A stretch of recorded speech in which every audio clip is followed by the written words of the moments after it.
Hello everyone, Andrea Lavelle here with a topic I'm guessing a lot of you are curious about, and that is what happens on day 31. But before I get into that, I just want to commend each of you for your commitment to living a healthier lifestyle. I know that you invested a lot of time into keeping up with our daily educational posts, and some days there was a lot. And I'm sure that a lot of you battled cravings and said no to foods that you deep inside probably wanted to say yes to. Change is difficult. And because of everything you've done, I know that you're feeling great today. Your gut is happy, your blood sugar is balanced, and you probably have a lot of natural energy. So, because of that, this next phase is really important to move into slowly. If there are foods that you've been looking to revisit after our 30 days were over, then you need to be really conscious of how your body feels when you introduce them and introduce only one food at a time for a period of 3 to 4 days. That is because some foods you will recognize immediately as being sensitive to, say with belly bloat. And then there are some foods that might take up to 3 to 4 days before you recognize that your joints are aching or your body's aching. And so it's really critical that we listen to our bodies, and it'd be a really good time now, if you haven't done so already, to keep a food journal.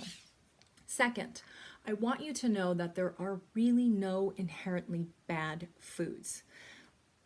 What makes a food problematic for us is when man gets involved and manipulates, say, something like wheat and turns it into a crop that grows really quickly and is really resilient to something called Roundup that we know if we take into our bodies is very dangerous.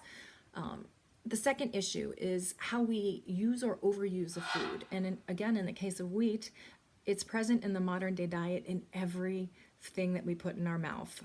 Meals, snacks, everything. So you can quickly see how something that was not a problem now is a very serious problem.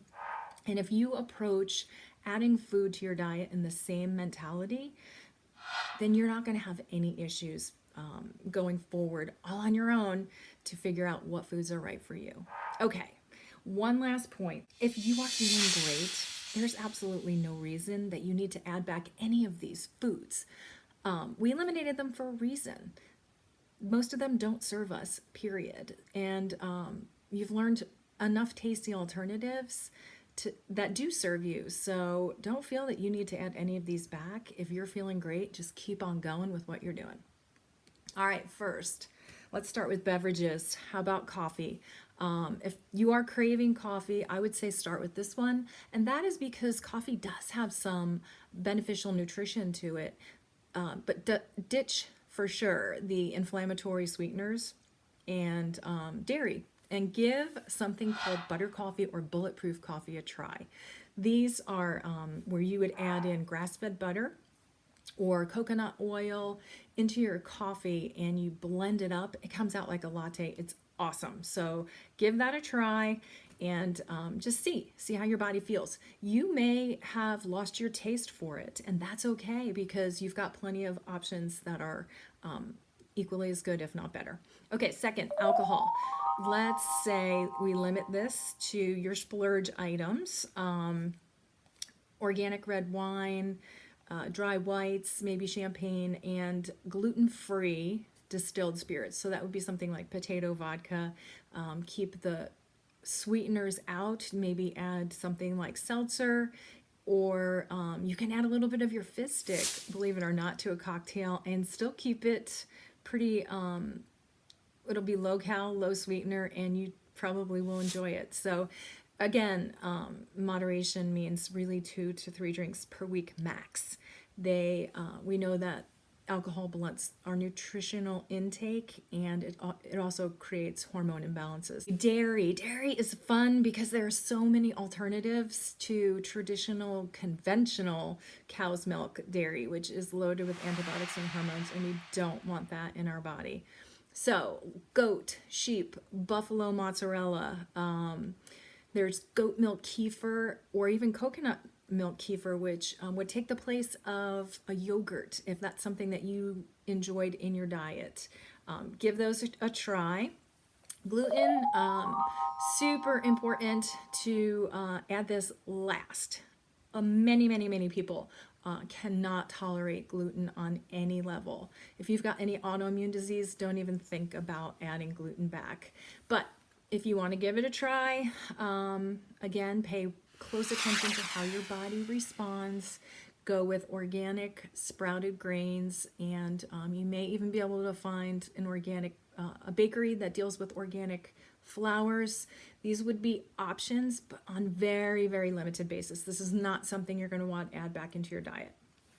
All right, what else? Soy. Soy has no place in a healthy diet, guys. Sorry. That means edamame, soy milk, and soybean oil-based products like mayonnaise. So be really careful here. It's highly inflammatory and a huge allergen.